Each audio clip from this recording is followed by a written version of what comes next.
Hello students. So today we'll start with the next topic, logarithm.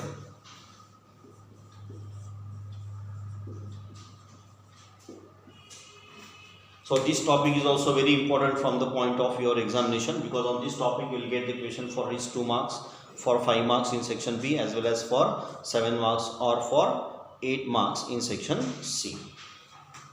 So first you have to understand exactly what is logarithm, right? Or how logarithm is defined. Right? So how logarithm is defined? The logarithm of a number to a given base is the index or the power to which the base must be raised to produce that number. This is how the logarithm of any number is defined. How it is defined? The logarithm of a number to a given base is the index or the power to which the base must be raised to produce that number. Or to clear the meaning or to clear the definition of logarithm, you can have one example. Suppose if the number is 3 raised to 2, right? 3 raised to 2. So 3 raised to 2 means 3, if you multiply 2 times, means 3 square is how much? It is 9. Clear? So here 2 is called as what? Index, or sometimes it is also called as the power, which I have already studied in indices. Then 3 is called as what? Base. And 9 is the result of this, that we call it as what? It is product.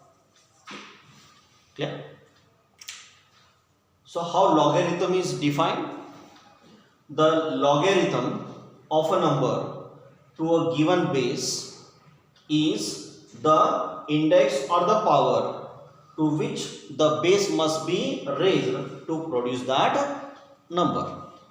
This is how the logarithm of any number is defined. So like this, if the question is asked for, it is 2 marks, define logarithm, so you must be able to write in how many? 2 sentences, right? So like question will come in the exam. So I hope it is clear how logarithm of any number is defined. Or suppose if the number is 4 raised to 2, so 4 raised to 2 means 4 square is how much? It is 16, right? So again here 2 is called as what? It is called as the index, 4 is called as the base, and 16 is called as the product, right? So the logarithm of a number to a given base is the index or the power to which the base must be raised to produce that number. Clear? This is how the logarithm of any number is defined. So far as logarithm is concerned, so logarithm is used for what? The logarithm is used for multiplying the numbers, for dividing the numbers, to remove the power, and to remove the root. So these are the main 4 uses of what it is, the logarithm. So when we use the logarithm for multiplying any numbers, for dividing any 2 numbers, for to calculate the power and to calculate the root, right? So always remember, logarithm is not used for addition and subtraction. If you want to add any 2 numbers, or if you want to minus any 2 numbers, so we cannot minus or we cannot add the numbers by using the logarithm, because logarithm is meant for only 4 purposes: for multiplying, for dividing, to remove the power, and to remove the root. So in this logarithm, what we are going to learn? How to multiply the numbers, how to divide the numbers, how to remove the power, and how to remove the root, right? So like one combined question they will ask in the exam, right? For is 5 marks, for 7 marks, or for 8 marks. That problem will consist all the 4 rules. So first of all, you must know how to multiply the numbers, how to divide, right? How to remove the power and how to remove the root. So that we are going to learn separately one by one the rules, and then we will have some combined problems on all these 4 rules, right? So overall this topic is very important. So first of all, you must know how to multiply, right? In the words of what it is, logarithm. So when you want to multiply any 2 numbers, so how to multiply them? By using the logarithm. So there are certain rules of it is logarithm. So first I will give those rules, and then we will start with the problems, right?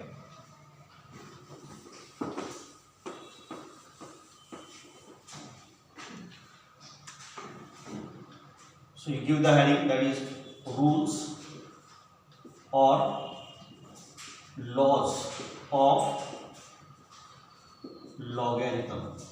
So on this also you will get the question in the exam. Write any two laws or write the laws of logarithm. For how many marks? 2 marks in section A. So first what I will do, I will assume the two numbers, right? Let the two numbers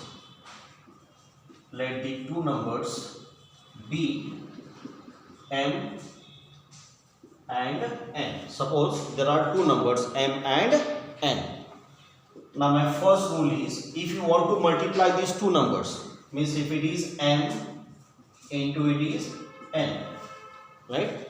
First rule is, if you want to multiply any two numbers, if it is m into n, so how to multiply these two numbers? By using the logarithm. So when you use the logarithm, so how you have to multiply? So you have to find out the log of it is m, right? You have to find out the log of it is m. In that one we have to add the log of it is n. So this is how you have to multiply the two numbers by using what it is logarithm. So whenever you want to multiply, logs always we have to add, right? Then second rule is, if there is a division, means if you want to divide any two numbers, means if it is m divided by it is n. So when you want to divide any two numbers, so how to divide? So you have to find out the log of it is n, and from this you have to minus the log of what it is n. This is how you have to divide any two numbers. So whenever you want to divide any two numbers, at that time log always we have to minus. When you want to multiply any two numbers, logs we have to add, and when you want to divide any two numbers, logs always we have to minus, right? This you have to remember. Then third rule is, if there is a power, means suppose if it is m raised to n, means suppose you have to multiply m n times. So how to multiply m n times? By using the logarithm. So first what you have to do, you have to shift this n to this side. When you shift n to this side, it becomes multiplication into, right? You have to find out the log of what it is n. You have to shift this n to this side, it becomes multiplication, that is n into, you have to find out the log of m. Means first you have to find out the log of m, and to that you have to multiply by what it is n. So this is how you have to multiply m n times by using the logarithm. Then fourth rule is, if there is a root, if suppose if you want to calculate nth root of what it is n, so how to calculate nth root of what it is m? So when you want to apply the law, first you have to cancel the nth root. So when you cancel the nth root, we have to take its reciprocal. It is taken as 1 divided by n, right? When you cancel this nth root, we have to take its reciprocal, that is 1 divided by n into, you have to find out the log of what it is m. So first you have to find out the log of it is m, and to that you have to multiply by 1 by n. So this is how you have to multiply any two numbers, how you have to divide the two numbers, how to remove the power, and how to remove the root. So these are the main 4 rules of what it is logarithm, which you have to remember. So based on these rules, you have to solve the problems on what it is logarithm. Clear? So I hope it is clear to you all the rules of what it is logarithm. So in the next class, we will start with the problems on what it is logarithm. So you need logarithm, you need the logarithm book. You need the logarithm book. In the market you will get the logarithm book, right? So you purchase that logarithm book. We need only logarithm and anti-logarithm. So while teaching the problem itself, I will teach you how to apply the logarithm. I think you might have some idea about the logarithm, anti-logarithm. You might have studied in PUC 1 and PUC 2 in statistics, right? But I will give in brief idea how to see the log and how to see the anti-log. But for that you should have the logarithm book. So you purchase that logarithm book. So in the next class we will continue with the problems on it is logarithm. Thank you.